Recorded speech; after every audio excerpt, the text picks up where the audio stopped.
that the sun shines down its power to all the world and makes the wind blow strong as it will. I wonder how gentle rains can fall upon the land, so lovely earth can stay lovely still.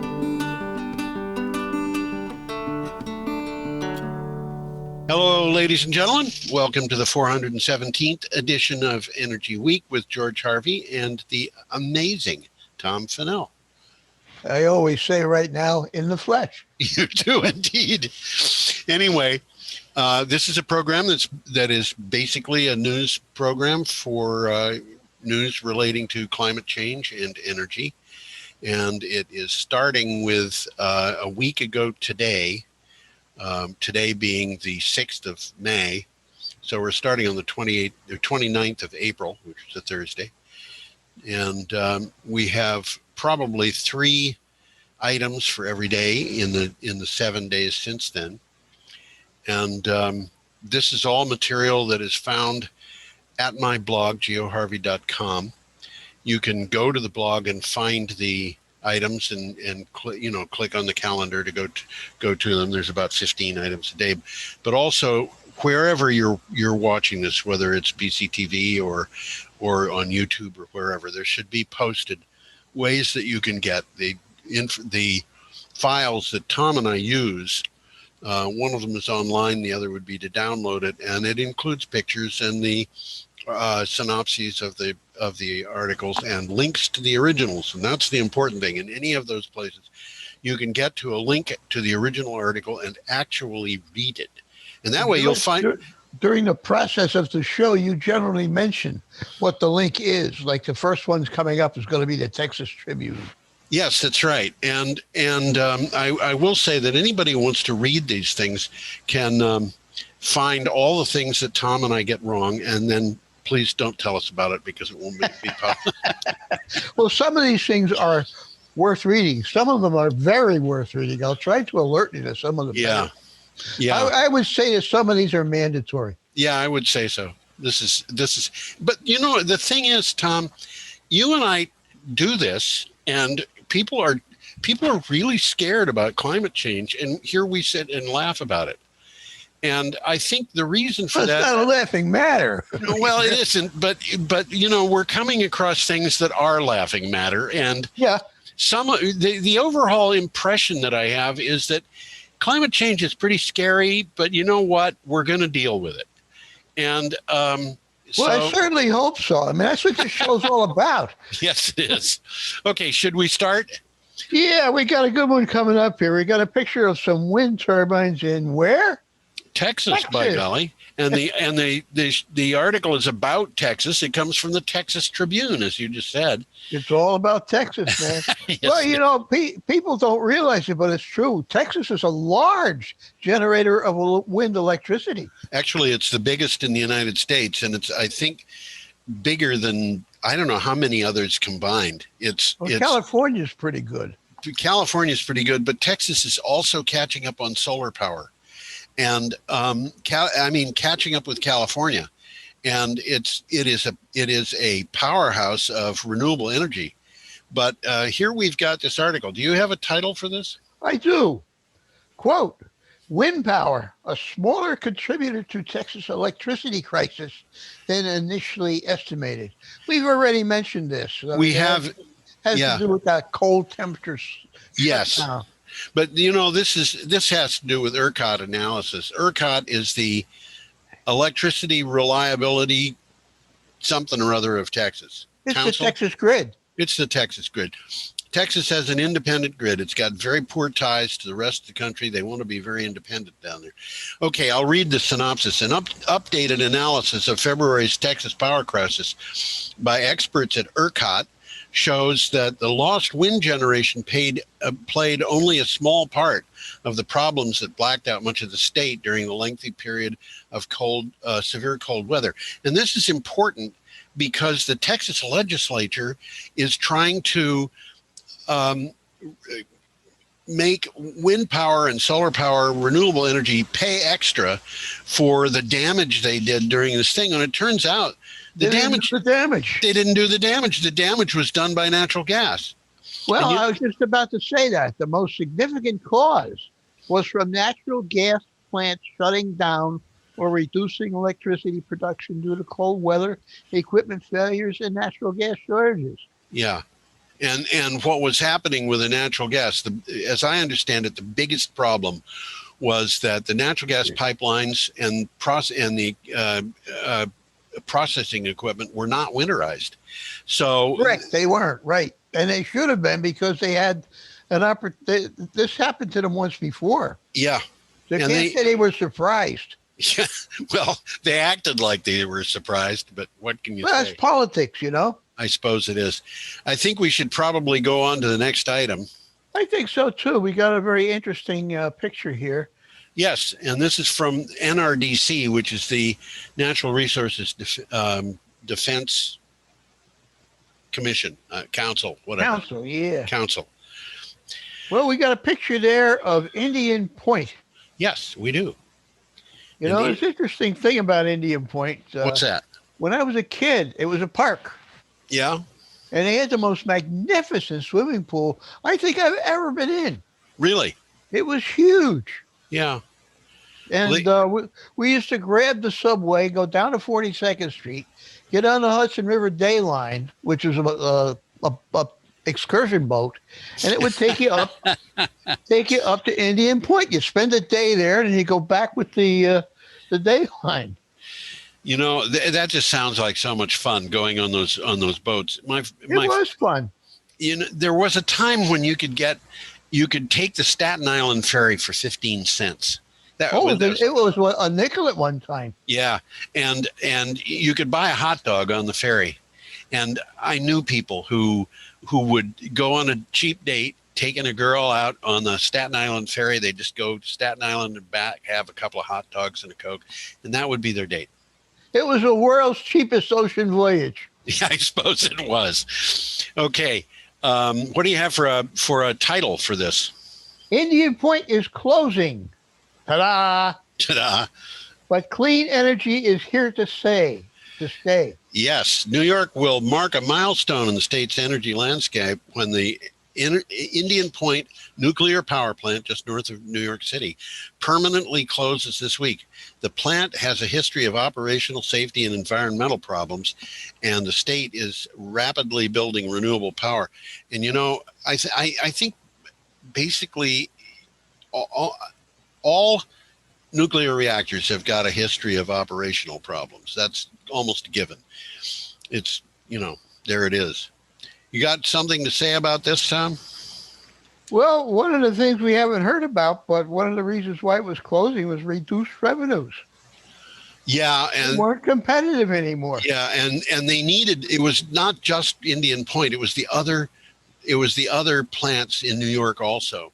That we'll talk about a little bit later on. And the utility wanted to close something down, and the powers that be in the state government and the city of New York wanted to close Indian Point because, you know, during the Fukushima disaster, Americans were warned not to go within 50 miles of the Fukushima plant. And yeah, I actually sat down with a map once and measured what was 50 miles from Indian Point, and there was only about 3 blocks in the southern part of Staten Island that were not part of within 50 miles of Indian Point of all the places in New York City. And Manhattan is only about 25 miles. So we're talking about, this is close. And if Manhattan is 25 miles, what about the Bronx and Queens? You know, I mean, they're even closer. So these plants were built at a time when there were big transmission line losses, and they wanted to make them as far as they could for safety reasons from the city, but close enough that they wouldn't get those losses. And Indian Point that's how they positioned it. Today, with the transmission lines that we have today, they could have positioned this thing several hundred miles away, and it wouldn't have made any difference. The times they are a changing. Okay, I suppose we should go on. We have a picture here of wind turbines, and this is from the New Yorker. I always like the typefaces used by the New Yorker. Well, this is a good article. It's written by Bill McKibben. Yeah. We got to see if we get him on a show sometime. He listens to one. I think a lot of people want Bill McKibben on their shows. Well, he speaks and writes well. He does. What do you have for a title? Renewable energy is suddenly, startlingly cheap. Yep. If you want real hope, the best place to look may be a little noted report from the London-based think tank Carbon Tracker Initiative. Solar and wind power can supply the world with about 100 times as much electricity as it needs, using less of the surface than fossil fuels do now. And the price is startlingly low. And Couple takeaways here is very interesting. Yeah. The sun directs more energy to the earth in an hour than humans use in a year. Yes. And this particular report that they're talking about, entitled "The Sky's the Limit," declares that the land required for solar panels alone to provide all global energy is 0.3% of the global land area. But people complain about the amount of land it takes up. Bingo. You know, it's really crazy. And they're saying here that solar power will be, I think it already is, cheaper than fossil fuels almost everywhere on the planet by the decade's end. I think you're right. It's probably everywhere in the planet already. And renewable energy is the greatest gift we have been given as a civilization.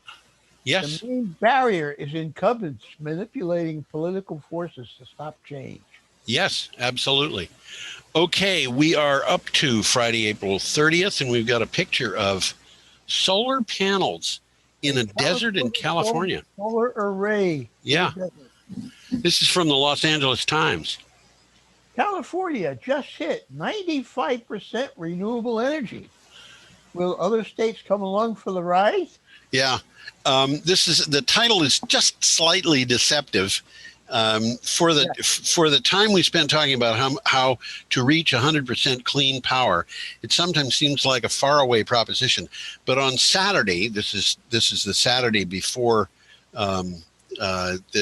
this report came up. Just before 2:30 p.m., one of the world's largest economies came within a stone throw of getting there. Okay, they got there for a few seconds. So, yeah. On the other hand, I want to point something out here because it's important for people to realize this. I've heard people say, well, it's going to be it's not going to be hard to get 50% or maybe even 60 or 70, but that last 10% of getting to 100% is really going to be hard. And I got news for you. I don't think so. It's not hard. Just think about the fact that Paraguay has been producing 1,000% of its electricity from hydropower. 1,000%? That's impossible. Well, they produce an amount of electricity. They take out 100% of what they need, and they sell the rest to Argentina. Sell it. How clever. Who'd have thought? Well, there's a little backstory here because while California was generating all this renewable energy, they were also burning natural gas and selling that electricity to its western neighbors. Yes. Well, what can you say? Money talks. Money talks. Okay. Our next item is from Clean Technica, and we have a picture here of a map. A map. It's a map of North America, and every one of those light green or whatever color it is, I'm slightly colorblind, dots on there represents a charging station that can be used by General Motors cars. These are existing charging stations. Yes, they are. And so like they're almost everywhere in the East. Yeah, almost everywhere in the East. You might have to drive a few miles to get, Well, this is what it's going to take, and it will take it. Yeah. What do you have for a title? GM announces, this is a quote now, Ultium Charge 360 partnership with 7 electric car charging companies. And I just want to mention that Ultium Charge 360 is just a name. It's just a name. GM has given to its app that simplifies access to payment and customer service components of charging an electrical vehicle. Yep. General Motors and 7 electric car charging networks are partnering to make sure people who buy its EVs, that is to say General Motors EVs, will be able to find places to plug them in no matter where they go. An updated GM Owners app will show the charging locations. Well, obviously, you know, there's a lot of them around here. If you're driving along and you need to charge your car, you can ask your app where to go, and the app will politely tell you where you need to go. Well, eventually, and it's going to come quickly, charging stations are going to be as frequent as gas stations. Oh, yeah, absolutely. As a matter of fact, the gas stations probably will turn into charging stations. I think a lot of them will. It would make a very easy thing to do in terms of zoning and so forth. And as we have more and more electric vehicles, we're going to have less and less demand for gasoline. So that's coming. That's inevitable. It is indeed. Okay, should we go on to the next one? Let's move along here. We got a very pretty farm field. Isn't that a nice farm field? It is. Yeah, I can't tell what they're growing there. Cabbage? I was going to say, I don't know what they're growing. Not corn. It's not corn. No, definitely not corn. Anyway, this is from Clean Technica. Meet Dick, the weed-killing robot with a Tesla heart.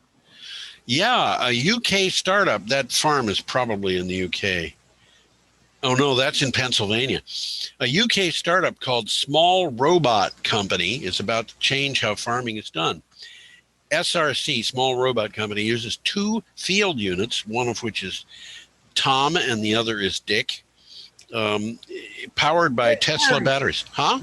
Where's Harry? Where's Harry? The third one is given a female name. I don't know why, and I forget what the name is, and I don't have it in front of me. Wilma. Wilma. Okay, Tom, Dick, and Wilma. One gathers detailed data about the field, that is to say, it finds weeds and things of that nature, and transmits that to Wilma, who's the AI unit, and the AI unit gives the data to the second field unit, which goes up and zaps the weeds. Without using bad chemicals. Without using chemicals at all, really. I mean, yeah. So this is a different way of doing things, and I think it's a significant improvement over dumping toxic materials all over our food. Well, why Wilma is not called Harry remains a mystery. It's a mystery. There's always mysteries in this world, right, Tom? Absolutely. Okay, we're up to Saturday, May 1st, and we have a picture of Boston. Would you have recognized that as Boston, Tom? No, I would have said Houston. You would have said Houston? Yeah. Wow. I wouldn't have had any idea what that was. I just don't recognize those buildings. I think Boston has changed a bit since It certainly has since I've been up there. Yeah. Okay, this is also from Clean Technica, and it is about cities. What do you have for title? Cities should be at the heart of America's infrastructure and economic recovery. Yeah, a report from Bloomberg Philanthropies and RMI, which is the Rocky Mountain Institute, found that placing local governments at the center of our recovery gives the U.S. its best chance for our climate and economy. President Biden's proposed $2 trillion infrastructure plan can accomplish that. I think they should dump all the money in Brattleboro. What do you think, Tom? As they say in Flatbush, wouldn't hoist. I think it would probably be wise to put money in places other than Brattleboro. So do you have more about this one? A true recovery will require an economy that is stronger than before. Yes. And that's where the cities come in, because cities have proven they can do it. Yeah. I have an economic trust. I have an economic theory, Tom. Have I told you about it? No, it's called trickle-up economics. If everybody who's poor has enough money to live, for food, housing, clothes, and so forth, that means that there won't be any poverty. And without poverty, money is going to be spent on things that make rich people richer. How about that? Sounds good to me. Okay, we're running a little bit ahead of ourselves. In fact, do you have more on that one? Let's see. Can go. I said cities have proven they can do it, and the reason why they can is because Americans trust their local governments. Well, isn't that amazing that we trust our local governments? Okay. We invest the most in these communities if we want to see the strongest recovery. Yeah, absolutely. That's where everybody wants to have the money spent, is locally. And in fact, if we spend the money locally, and a lot of it would go into the cities if that were done, if we spent it proportionally to the numbers of people who are in an area, everybody would benefit. Well, then it takes away the chance for the elites to profit. Yeah, well, okay, our next item. It's all about, isn't it? It's not about the little guy. Our next item is from the Mountaineer. And you got a picture of a fish there. A fish, by golly. Nice looking trout. Yeah, it is. I spent a lot of time trying to find a really good picture of a trout. You got one. I think I did. Okay, what do you have for title? Climate change challenges the trout industry in North Carolina. Yeah, and there was a trout industry in North. Well, why not? North Carolina's got a lot of stuff. North Carolina ranked second in trout production nationally. I would never have guessed that. Producing 5 million pounds of trout annually. The trout industry supports thousands of jobs in the state, but trout need cold, clean, oxygen-rich water to survive, and the supply of that water is threatened by climate change. I got news. That's a fact. This is not just a problem in North Carolina. This is a problem in Vermont. Absolutely. We're going to have, I forget which trout it is. I think, I just forget. Brook trout, I think, are one of the ones that are very likely to be in serious trouble in Vermont because they get pushed farther and farther upstream because the water is warmer and warmer every year. And as they get pushed upstream to water that's oxygen rich and cool enough for them, they get pushed into smaller and smaller waterways. And eventually all it takes is a little bit of a drought and the trout in a stream can be completely wiped out. Unfortunately. Yeah. You got more on that or should I go on? Well, yeah, there's an interesting thing here. North Carolina is the second in the trout industry with 5 million pounds. Idaho is first with 50 million pounds. Oh, my gosh. I never would have guessed that. I wouldn't have either, but I did a little research there. Good for you. By 2060, North Carolina will see 20 more days a year when the temperatures are above 95 degrees. Yeah, and those are temperatures. More days. Yeah, those are temperatures that trout don't survive well in. And by the way, thinking about this, there used to be commercial fishing in Vermont, and that commercial fishing was put out of business by the coal industry. Is that so? Well, there used to be commercial fishing in Lake Champlain, and Lake Champlain got mercury in the water because of the fallout coming from coal plants in the Midwest. The Midwest, right, in Ohio. And absolutely. Are they going to pay for the damage they did? Not hardly. Not if they can help it. Yeah. Okay. Our next item is from Clean Technica, and we have this is a portal for the Rocky Mountain Institute. Rocky Mountain Institute. Yeah. Tell us quickly what the RMI is. Well, it's the Rocky Mountain Institute, which is an organization which puts a lot of time and energy into matters that have to do with the environment and energy and so forth. It's kind of a climate think tank, isn't it? I think it sort of is, but I think it's more than that because I think people are allowed to think outside the tank at the Rocky Mountain Institute. But anyway, Clean Technica gave us this. What do you have for a title? RMI shows the how-to of limiting U.S. warming to 1.5 degrees. This is how to do it. Yeah, I think this is a very hopeful article because this is the Rocky Mountain Institute, which is not exactly good news only organization. In fact, far from it. But let me read the synopsis. Rocky Mountain Institute is unveiling a series of resources that provide analysis and guidance for how the U.S. can align its economy to limit warming to less than 1.5 degrees Celsius. The first two reports will help policymakers, corporations, and other stakeholders balance near-term actions with longer-term planning. Well, a quick takeaway is we need to make historic investments in infrastructure. We do. Build a 21st century decarbonized economy. Yeah. Although I think very few people are really looking into the distant future to see what's there. And honestly, a lot of it's about money, about profits. Oh yeah. I think, and you've mentioned this, Tom. I think we're going to see a big reduction in the amount of space and so forth that is needed for transmission wires, because I think almost a huge amount of the electricity is going to be generated locally. Absolutely. It's going to be small wind farms, small solar farms, and they're going to be distributed throughout the grid. All over the place. Okay, we are up to Sunday, May 2nd, and we have another article from Clean Technica, and we have a picture of that. This is in Amsterdam. I don't understand how they could do this, Tom. How did they get all those buildings to move while the car stood still? What do you have for a title? Why EFuels in cars make no economic or environmental sense. And yeah. Talking about electric fuels being made using electricity. Yeah.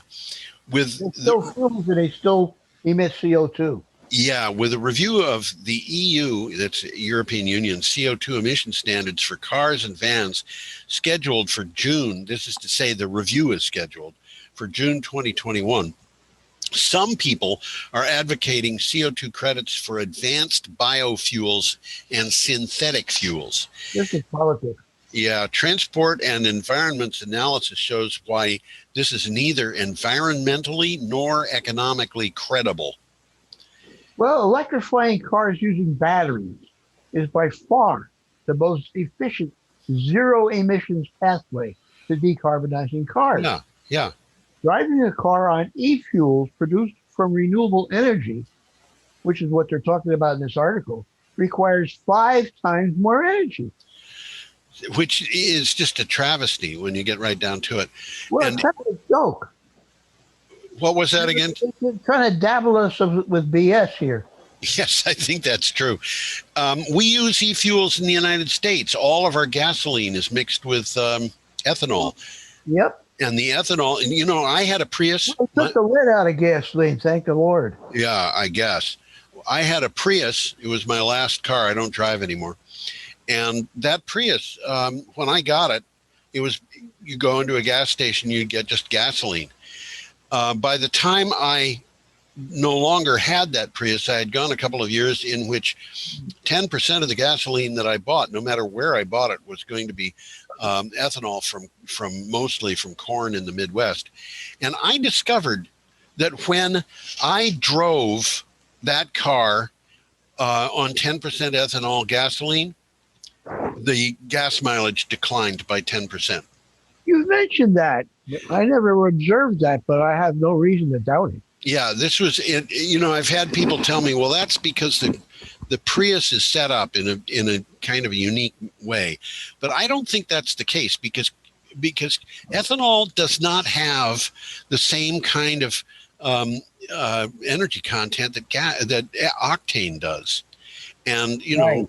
It's a very different chemical. And I just don't see it. I think it reduces the power of the gasoline. I don't know how they could. Well, anyway, there it is. Well, the takeaway from the article is that e-fuels appear to be a Trojan horse. Yes. To keep combustion engines and demand for hydrocarbons alive. Yeah, exactly. To keep the combustion engines and demand alive. All right.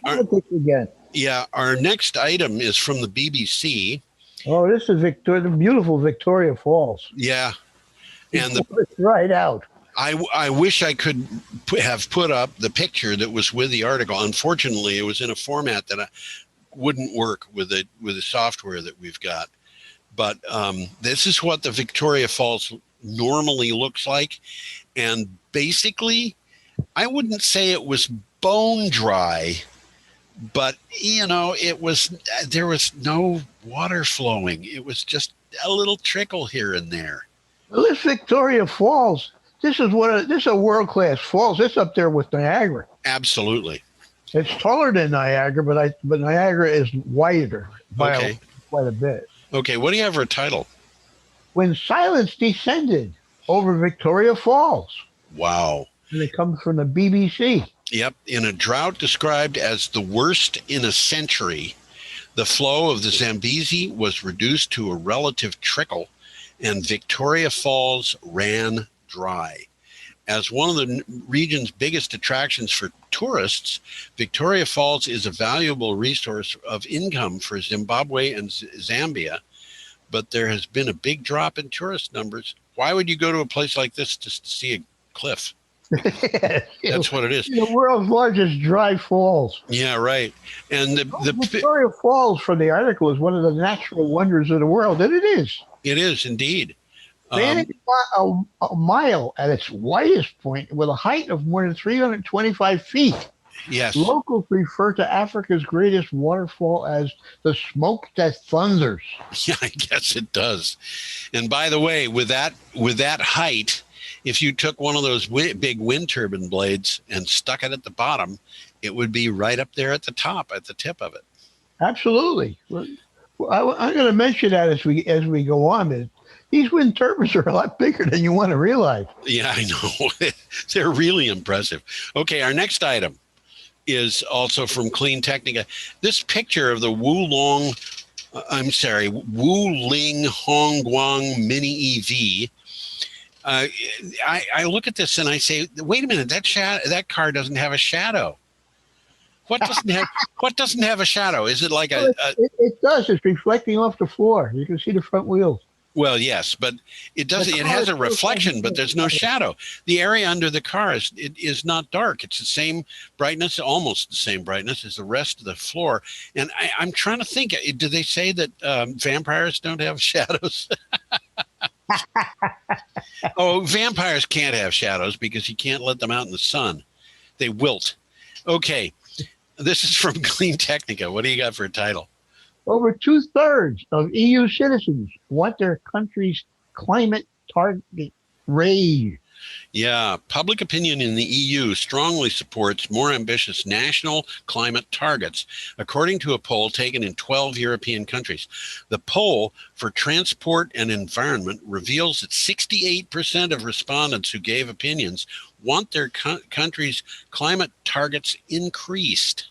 There's an interesting story in the breakdown. It says that Southern European countries show the strongest support for increased national emissions targets. Yeah. Eastern European countries, where the targets have so far been very low, support for government action is high, and support is less outspoken in the Northwestern European countries. Well, like Denmark and Norway. Yeah, but in Norway, 80% of the people who go out and buy a car buying an EV. That's true. We've talked about that. Yeah, I think that people in that part of the EU support the going to renewable energy, but they see it happening without government targets that are in place. So they may not the government targets, but at least in Norway, there's government subsidies. There's government subsidies, yeah, in all of those places. Yeah, I mean, they're getting these electric cars cheap. Yes. Okay, we've got an item coming up for the BBC, and here's a picture of some children. Looks like kids to me. In a cart. Like Indian kids, huh? I would say that looks like it could be India or Pakistan. I don't know where it came from, to tell you the truth. That is, I think, a picture that I found at Unsplash, but I just don't know where it was. Okay, what do you have for title for this article, Tom? How calls for climate justice are shaking the world. Yeah. Young activists are breathing new life into the debate over climate justice. the framing of global warming as an ethical issue rather than a purely environmental issue. The activists see the environmental transition needed for climate change as necessarily having a societal element. Well, the article had a lot of quotes from these young activists. Yeah. They were good quotes. You got one? No, I don't. Oh dear. There was just too many of them. Well, Let's go to a quote. This is actually, it's not a strict quote, but it is quoted sort of. Yeah. Studies show that the combined emissions of the richest 1% of the global population accounts for more than the poorest 50%. Solutions must be aligned with the fact that climate justice is social justice. Absolutely. There's no question. Well, I'm going to go back to trickle up economics here. We have to provide for people, particularly with the problems that we've got, because if we don't, it means wars, it means migrations, it means starvation, it means lots of problems. Lots of problems. Okay, I think we should probably go to the next item here. Well, this is a good, I like this picture because it's a good idea. Yes. It's a renewable car park in South Australia. Yeah. And what do you have for title? New record low for renewable energy prices in South Australia. Now this which, by the way, is a state in. Yeah, it's a state that is probably twice the size of Texas, but it's one of the medium-sized states in Australia. This item is from Energy Matters. The Australian energy market operator reported record low daytime wholesale prices for the first 3 months of the year. Renewables drove power prices into negative territory many times. Negative territory. They're paying you to take power. That's right, which bumped South Australia's average quarterly price down by $10 per megawatt hour, which is the equivalent of being driven down 1 cent per kilowatt hour. So this is important. Basically, this happened because renewable energy has been put on in South Australia in huge amounts. Absolutely. The current government of South Australia, a lot of subsidies too. Yeah, the current government of South Australia is a rather conservative government, and they had been opposed to renewable energy until they took office and saw for their own eyes what has been happening as a result of renewable energy on the grid, and specifically that business of the I've forgotten the name of the battery that Elon Musk put in there. They could see that they were going to save. Yeah, it was the Tesla battery, but it was I've forgotten the name of the. Oh, this was a good one. This is where they gave him a challenge. He gave them a challenge. If I can't fulfill the challenge, I'll do it for nothing. Yeah, he said, I'm going to get 100 megawatt battery in place in 100 days from the time that the contract signed, or you get it for free. And they put money into that battery. And then, as it turned out, they were actually making money out of that battery actually, the battery went into use 2 days before the 100 days was up. And they actually were saving money from that battery in excess of its cost within the first 6 months. So, what they're saying here is a large volume of this extra power was exported to Victoria and stored in Elon Musk's Tesla batteries. Yes. Both states are able to benefit from the abundance of solar. Yeah. Yeah. Okay, our next item is from Power Magazine. Oh, this is a good one. I like this one. Yeah, this is an RNG facility, which is renewable natural gas. Well, it's a real one. It's Alliant Renewable Natural Gas. That's a company. Yeah. Milford, Utah facility. And it captures methane from hog farming. Yeah. So that's a hog farm that you're looking at. Well, it's also a natural gas utility. Yeah. What do you have for a title for the article? Renewable natural gas emerging as serious decarbonized gas contender. When Dominion Energy and Smithfield Foods, and we know Smithfield Foods, we find it in the supermarkets, Absolutely. Completed a novel renewable natural gas facility in Utah. It was just the first of 4 projects Align Renewable Natural Gas is building. But other companies are coming along and moving ahead in the same field. And that suggests that renewable natural gas is gaining ground, which it should.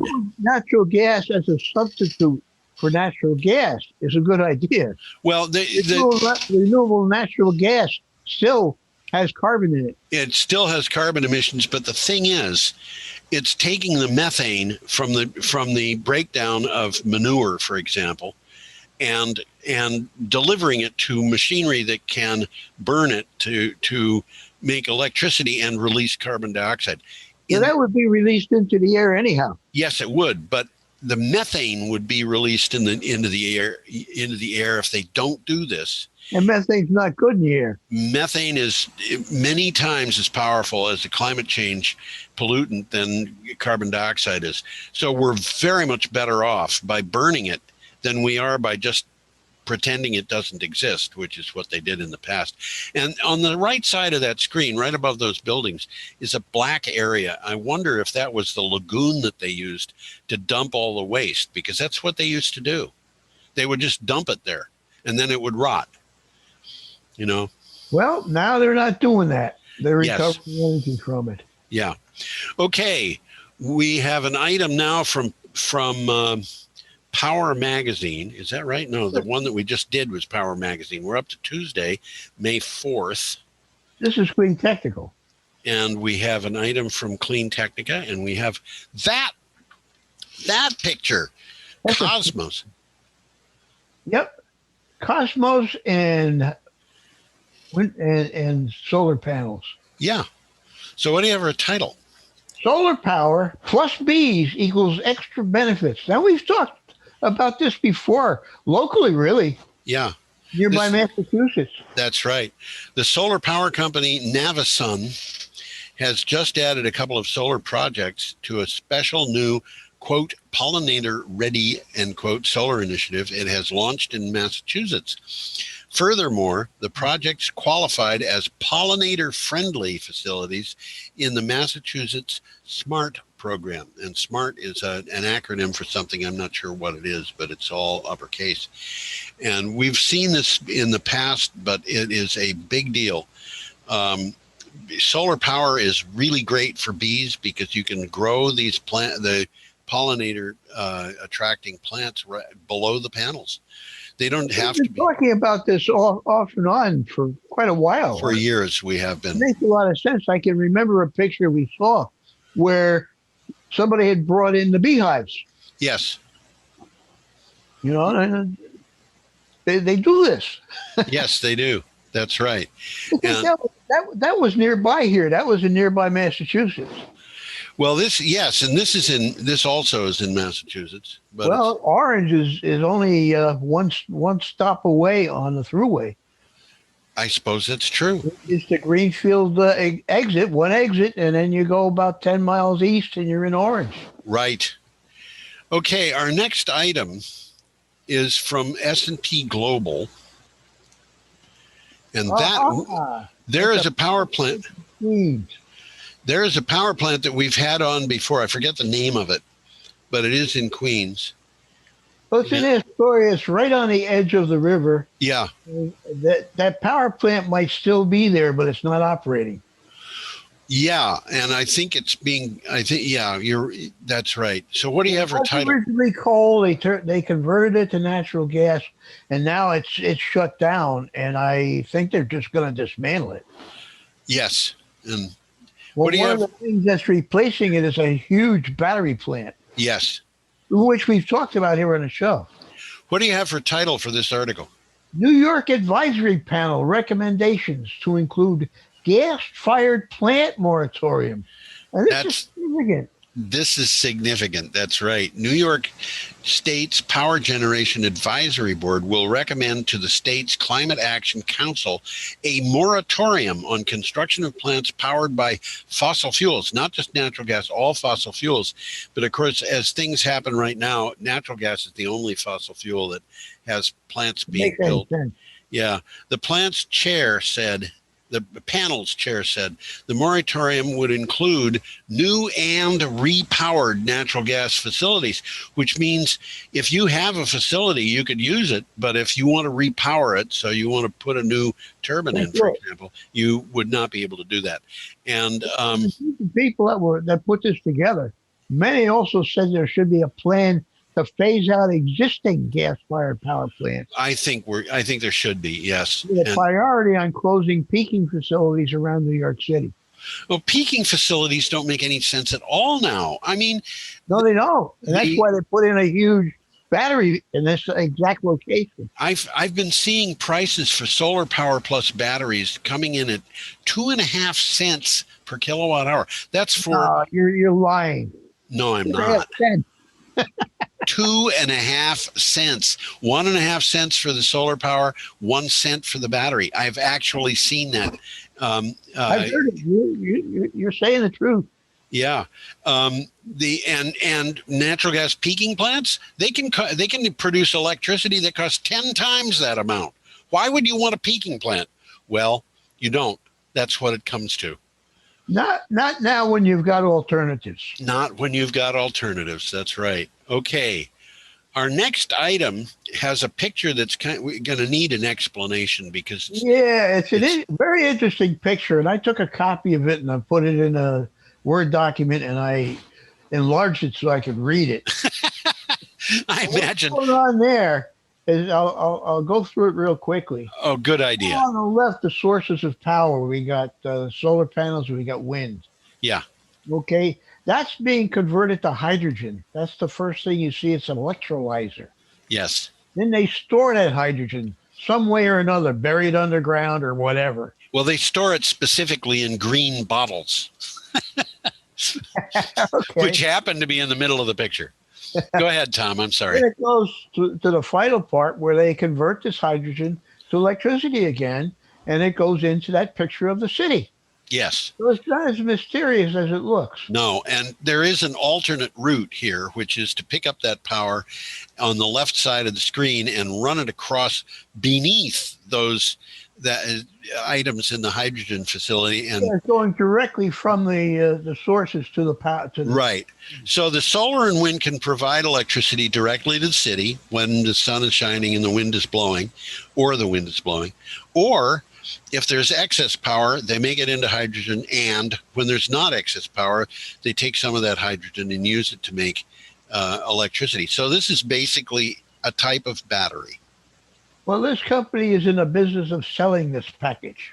Yes. They'll go into a utility and say, we'll set it up for you. Yeah, and it makes a certain amount of sense. There are uses for hydrogen that don't make sense. I honestly don't think we're going to have hydrogen bottles in ordinary cars. I might be wrong about that.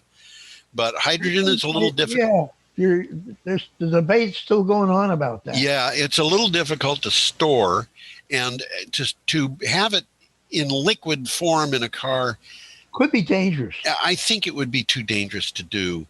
But nevertheless, I read about airplanes and hydrogen, and how hydrogen would work well in airplanes because the hydrogen tanks weigh a lot. But on the other hand, the hydrogen itself is so light that the combination doesn't weigh as much as the fuel for most aircraft. So it'll be interesting to see where this goes. But as you said, there's a big debate going on about it. Now, let me read the title here while we still can. Okay. Green Hydrogen Project warns natural gas stockholders, get out! This is Tina Casey, who's a writer at Clean Technica, and she's she is very idiosyncratic about the way she writes.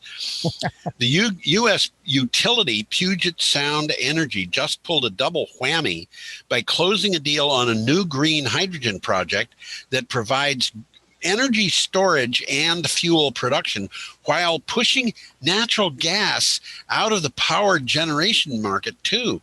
It could be a trend-setting development. This is a big deal because Puget Sound electricity is big. It's not a little.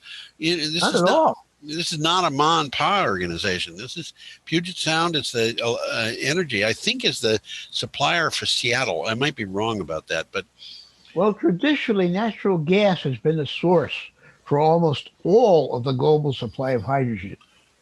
And that's Yes. saying in this article is saying hydrogen can be generated from water using electrolysis. Yes, and you don't need the natural gas at all.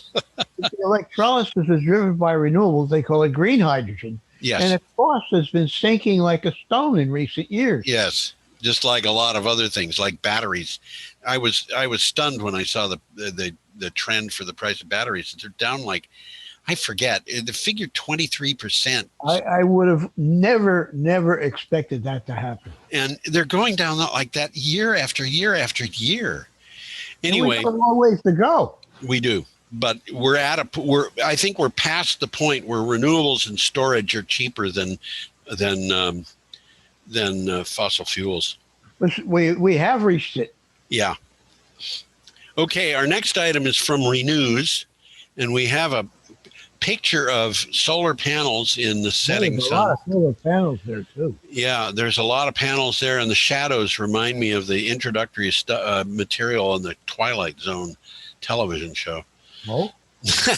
Well, you know, the long shadows they had. I don't remember it. I remember the show. Yeah. Okay, what do you have for a title for this? Well, RAI signs California solar power purchasing an agreement for a 100-megawatt project. Yeah, and okay, let me read the synopsis and then we can talk.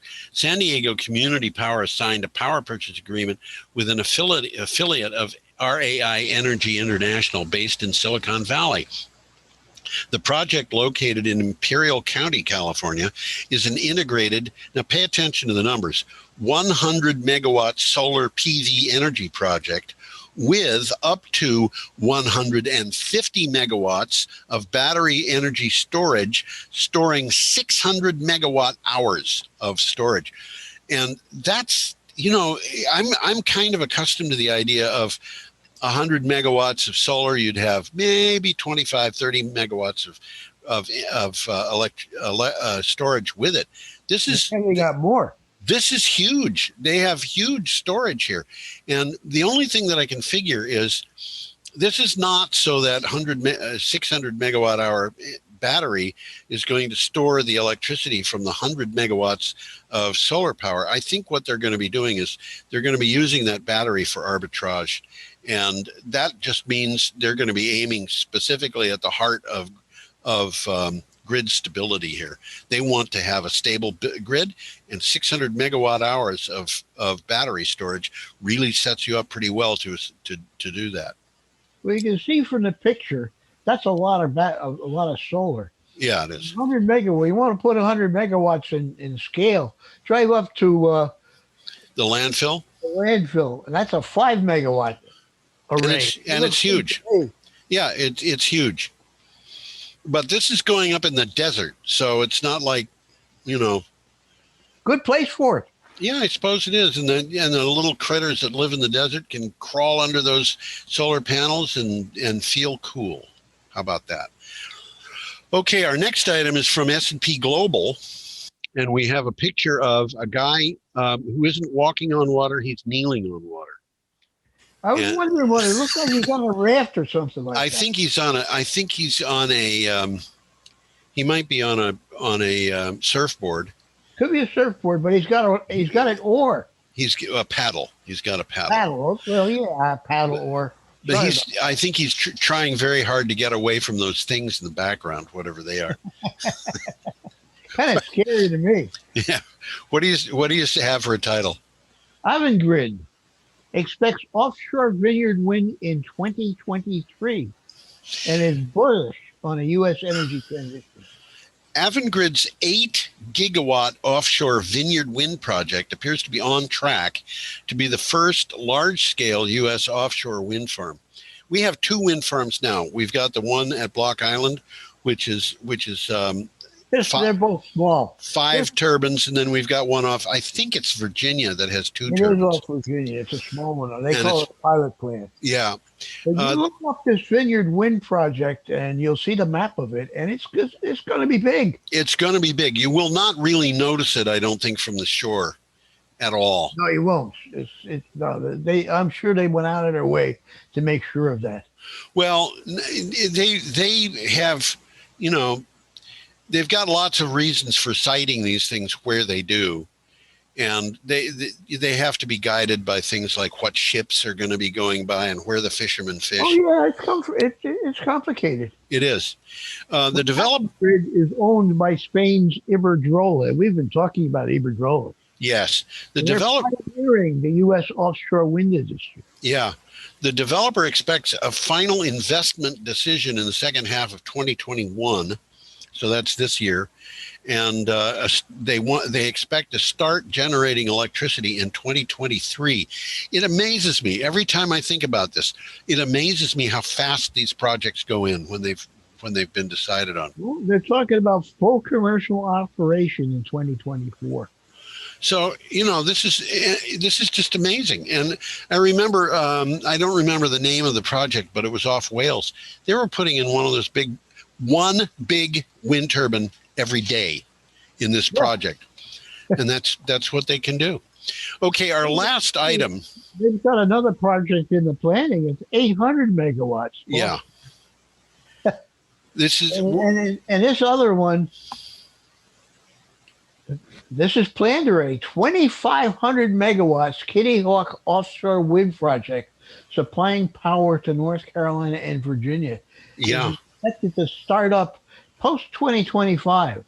Yeah. They got a lot of big plans here. They have big plans. 1,200 megawatts is a lot of megawatts. It's a lot of megawatts. Well, that's 2.5 gigawatts, and you heard me say about gigawatts. They're bigawatts. Bigawatts.